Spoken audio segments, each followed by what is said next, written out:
All right, guys, so 3.4, we're looking at Pearson's product movement correlation coefficient. It's a really big mouthful. It pretty much doesn't matter if you remember that name or not. It goes by lots and lots of different names, as you can see here.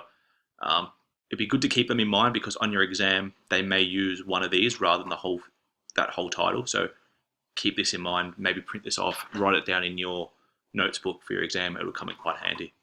But in essence, all it is, it's a way of predicting and telling us the strength of the relationship and the association or the trend. The key thing here is you have to make sure that there are no outliers. If there are outliers, this won't work and you have to remove that. But that's something we can look at later on. For now, you just have to keep in mind there's no outliers for this to work. And this is a scale between -1 and 1. So if you get numbers that are outside this range, you've made a mistake somewhere. So it's a good indication of keeping you on track. So your numbers have to be between -1 and 1. And it gives you a list here of what they should be like. On the next two slides, you will see some examples of these. You do not need to write these down. And like Jackie said, if you write them all down, we'll scrunch it up, throw it out. There is no need to draw these down. These is just to give you some examples of what they look like with different R values. So we're just going to swing through some of these.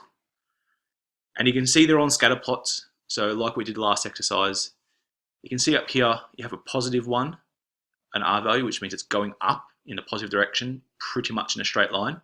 And if you start changing these R values around, the scatter plot changes. So we've got -1, which is the negative trend. We've got a +0.5, it's going up, but not in a straight line. It's kind of separated a little bit.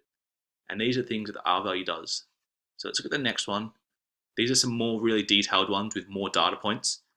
The more data points you're going to have in your scatter plot, the more real your line will look like. So that's these 9 here. Based on that, we actually have a proper formula for working this out. And this looks quite nasty. It's very, very messy. It's not beautiful at all. You do not need to know how to work this out by hand using this exact formula. But it will come in handy to know what everything in there stands for. As we said down the bottom, this is all done in your CAS. You can get all these variables by chucking it into your CAS and getting it to do the work for you. And we'll follow up a video showing you how to do that.